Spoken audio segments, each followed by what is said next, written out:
पर्वताप्रमाणे बासक करणे नाही ज्यासी भक्ती तो पतित अभक्त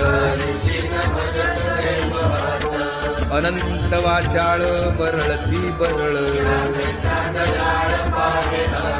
ज्ञानदेवा प्रमाण आत्मा हा निधान हरी मुखे म्हणा हरी मुखे म्हणा पर्वताप्रमाणे बासक करणे नाही ज्यासी भक्ती तो पतित अभक्त अनंत वाचाळ बरळती बरळ ज्ञानदेवा प्रमाण आत्मा हा निधान